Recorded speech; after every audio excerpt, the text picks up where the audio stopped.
সবাই ইব্রাহিম রে ধরছে, ইব্রাহিম চল আমরা পুজো দিতে যাব। সাইয়েদনা ইব্রাহিম ফানাযারা নাযরাতান ফিন নুজুম, তাকালেন আকাশে আর বললেন ইন্নী সাকিম, আমি যেতে পারবো না, অসুস্থ। আমি কি আসলে সুস্থ ছিলেন? তো অসুস্থ বললেন কেন? কারণ অসুস্থতা দুই ধরনের, একটা শারীরিক আর একটা। সাইয়েদনা ইব্রাহিম মানসিক ভাবে প্রচন্ড বিপর্যস্ত ছিলেন, অসুস্থ ছিলেন। এর কারণ গোটা উম্মাত মূর্তির পূজা করে, এই দৃশ্য দেখে কোন নবী মানসিক ভাবে সুস্থ থাকতে পারে? উনি বললেন আমি অসুস্থ, তোমরা যাও। সবাই বলল ঠিক আছে আমরা যাই। ইব্রাহিম তুই আমাদের ঘরের মূর্তিগুলারে পাহারা দে। মূর্তি পাহারা দেওয়ার জন্য কারে পাওয়া গেছে?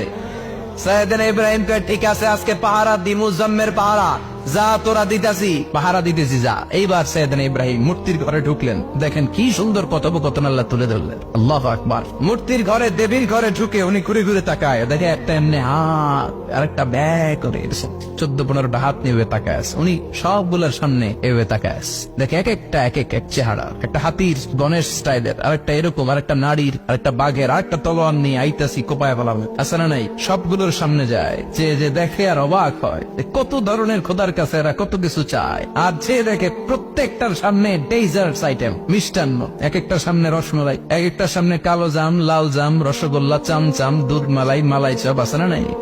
জিব্বে পানি চলে আসছে নাকি? তো সাইয়েদনা ইব্রাহিম অবাক, কিরে এত মূর্তি, এত ডিজাইন, এত ভাবে এরা অঙ্গভঙ্গি করে আছে, এত খাবার দেয়া, খায় না কেন? সাইয়েদনা ইব্রাহিম ভাবলেন মনে হয় নাগাল পাই না, আমি একটু তুল্লা ধরি। উনি রসমলাইয়ের বাটিটা নিয়ে যেটা হা করে আছে ওইটার সামনে যায়, কয় খা।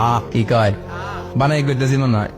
ফারাগা ইলা আলিহাতিহিম, মূর্তিগুলোর কাছে গেলেন। ফাকালা আলা তাকুলুন, খাবি না?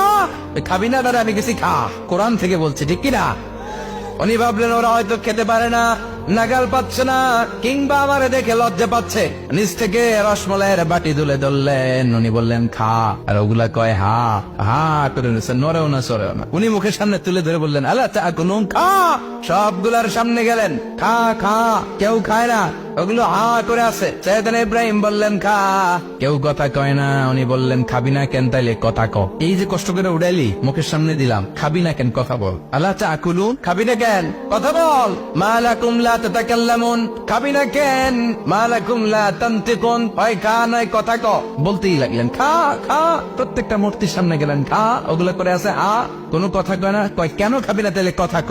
খায়ও না, কথাও কয় না। আপনার ছেলে বায়না ধরছে, আব্বা চানাচুর দাও, কি খাম? চানাচুর কিনে দিলেন, এই নে চানাচুর, এখন চানাচুর খায় না। কিরে বাপ খাবি না কেন? কথাও কয় না, খায়ও না, কথাও কয় না। এখন বাকি আছে কোনটা? কথা কর।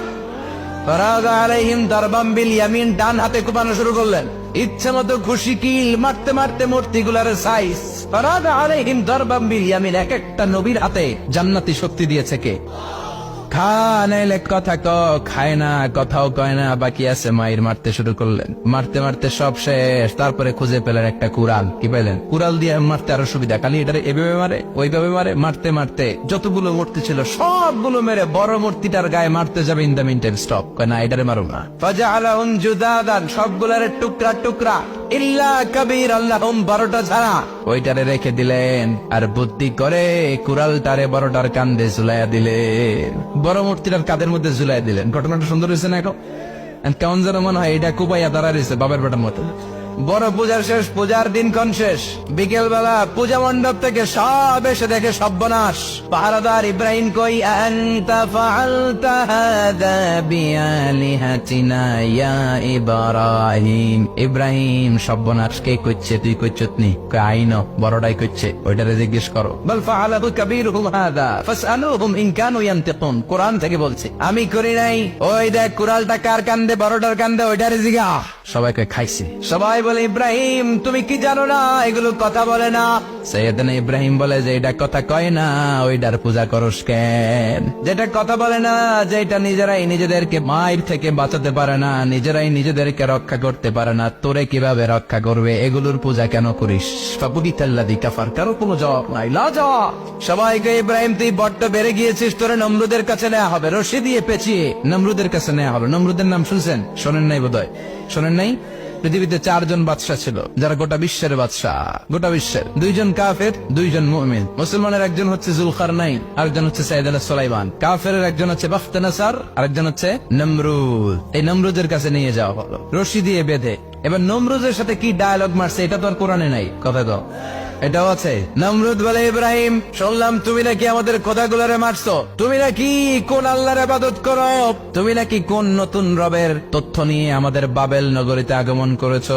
আমি ছাড়া কোনো খোদা আছে বলে তো আমি শুনি নাই, এই বাবেল নগরীতে আমি ছাড়া কোন খোদা আছে আজকে নতুন শুনলাম। কে তোমার খোদা, কি তার পাওয়া? এবার ডায়ালগ মারা শুরু করলেন সৈয়দনা ইব্রাহিম। সৈয়দনা ইব্রাহিম বললেন, রব্বি আল্লাযী ইউহয়ী ওয়া ইউমীত, আমার রব এমন রব যিনি জীবন দেয় আবার মরণও দেয়। নমরুদ বলে, তাই তোমার আল্লাহ জীবন দেয় মরণ দেয়? আনা উহয়ী ওয়া উমীত। এবার নমরুদ ডায়ালগ মারতেছে।